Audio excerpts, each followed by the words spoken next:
Good morning everyone, welcome back to my channel. আমি তিতলি, আমি চলে এসেছি তো বলছি ছোটো একটা ব্লগ নিয়ে। তো চলো দিনটা স্টার্ট করা যাক। এই সকাল সকাল চলে এসেছি, হাইওয়ে মিটছি, কারণ আমরা যাচ্ছি কলকাতায় শপিং করতে আজকে। ফাইনালি পুজোর শপিং করব, মা, আমি, বাবা সবাই করব। তো ফার্স্টে পেট ভোজন করতে হবে, না তো দিনটাই চলবে না। তো আমরা ব্রেকফাস্ট করছি। আমরা অর্ডার করলাম 2 ধোসা আর 2 মটরশুঁটি কচুরি, 2 প্লেট।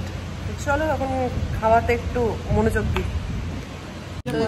মায়ের ধোসা চলে এসছে, আঙ্কেলের ধোসা, আমাদের কচুরিগুলো এখন আসেনি, আসছে। গরমা গরম কচুরি চলে এসছে আমার বাবার। এখন চলো খাওয়া যাক। ইয়াম্মি। এখন আমাদের খাওয়া দাওয়া কমপ্লিট হয়ে গেছে, তো চলো ওটা যাক। আজকে যাচ্ছি তো ঠিক কথা, বাট এত জোর বৃষ্টি হচ্ছে কি বলবো, একদম ঝমঝমিয়ে বৃষ্টি হচ্ছে।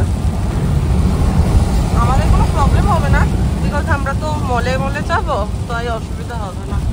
আর যে রাস্তার অবস্থা, যে নতুন রাস্তা হলো, বাট কি হয়ে গেছে হাইওয়েটা। মা একদম খেয়ে দিয়ে হেলে গেছে। তো এখন মেনলি মা শাড়ি কিনতে গেল কি আজকে ঢাকেশ্বরীতে, আর আমি গাড়িতে বসে আছি, একটু ঘুমোচ্ছি, ঘুম পাচ্ছি, বহুত ঘুম পাচ্ছে, ঘুমাই।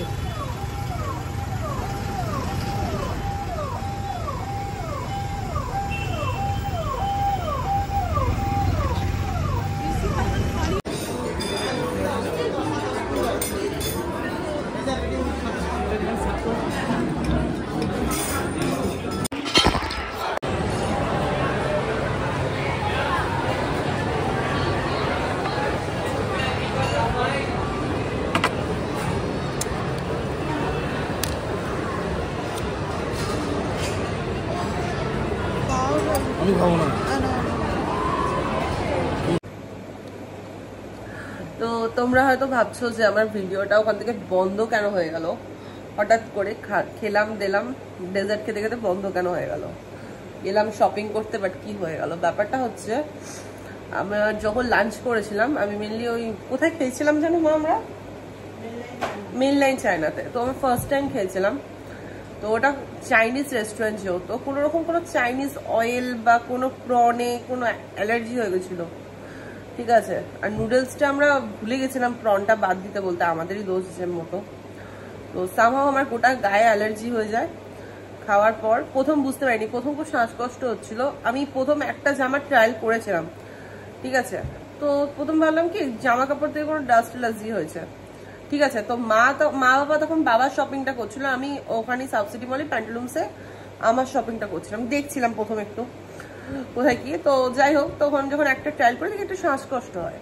তো আস্তে আস্তে কি আমার পিঠগুলো খুব চুলকাচ্ছে, আর তারপর আয়নায় দেখলাম মুখটা পুরো ফুলে গেছে, এগুলো সব ফুলে মানে যা তা অবস্থা। আর বহুত শ্বাসকষ্ট হচ্ছে, কাশি হচ্ছে, মানে যেরকম একটা অ্যালার্জি হলে হয়।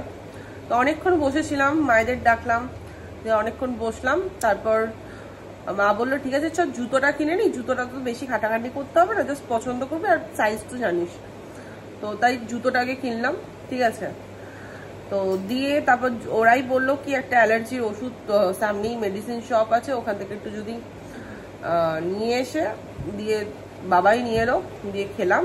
কিন্তু ওষুধটা অনেক পর মানে রিয়াকশন করেছে শরীরে, মানে যখন ব্যাক করছি রাতে সন্ধ্যেবেলা করে, তখন আমি দেখলাম না ঠিক আছে।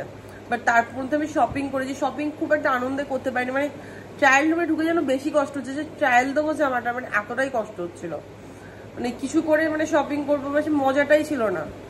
তো তারপর আস্তে আস্তে যখন সাউথ সিটি মল থেকে বেরোলাম শপিং টপিং করে, তারপর দেখলাম কেটে গেল। তারপর আমি আরো মার্কেটিং করলাম, একটা ঘড়ি কিনলাম। তারপর ওখান থেকে আমরা পার্ক স্ট্রিটে এসে ঘড়ি কিনলাম, যাই হোক। তারপর আইসক্রিম খেলাম ন্যাচারালসে, মাই ফেভারিট। আমার বাস্কিন রবিন্সের থেকেও ন্যাচারালসে আইসক্রিম বেশি ফেভারিট আমার, ঠিক আছে, কারণ ওখানে পাল্পগুলো খুব সুন্দর বোঝা যায়। আর আমার ওখানকার সব থেকে ফেভারিটটা হচ্ছে টেন্ডার কোকোনাটটা। ও আই লাভ ইট। আমার ফ্যামিলিতে সবাই টেন্ডার কোকোনাটটা খুব পছন্দ করে, ইভেন ম্যাঙ্গোটাও খুব ভালো লাগে, বাট টেন্ডার কোকোনাটটা বেশি ভালো লাগে ওখানকার। তো এই করেই বাড়ি। আর রাতে আমরা আর্সেনালে আবার বিরিয়ানিও খেয়েছিলাম, সেটা মায়ের ইচ্ছায় পুরোপুরি, ঠিক আছে। বিকজ আমি অতটা বিরিয়ানি ভক্ত না, মানে অবভিয়াসলি সামনে থাকলে খাই, মানে যে খেতে হবে বিরিয়ানি খুব ইন্টারেস্ট, একটা বিরিয়ানির মতো যেটা সবার কাছে হয়, মানে বিরিয়ানি লাভার যেটা সবাই বলে, আমি একদমই না। কারণ আমার বিরিয়ানি গন্ধটাই খুব একটা ভালো লাগে না, তা বলে খেতে খুবই ভালোবাসি, যে সামনে পড়ে থাকবে খাবো না সেটাও কোনো না। মানে যে বিরিয়ানি খাবো, কেউ যদি মানে আমাকে অপশন দেয় কি ফ্রাইড রাইস চিলি চিকেন আর বিরিয়ানি, আমি ফ্রাইড রাইস চিলি চিকেনে যাবো, কিংবা বাটার নান উইথ কোনো গ্রেভি আইটেমে যাবো, তারপর আমার বিরিয়ানিটা পড়ে লাইফে। তো এরকম একটা ব্যাপার। তো চলো, সব ব্লগটা তো কিছুই করতে পারিনি তোমাদের জন্যে, খুব লাস্টে একটা ফালতু বকলাম যাকে বলে। নেক্সট ব্লগে আশা করি কিছু দেখাবো নতুনত্ব। অ্যান্ড তোমরা আমার জামা কাপড় দেখতে চাইলে আমাকে কমেন্ট করতে পারো, আমি দেখাবো, তোমাদের সাথে শেয়ার করবো। তো চলো বাই। আর তোমাদের শপিং হয়ে গেছে নাকি প্লিজ কমেন্টে জানাবে আমাকে। বাই।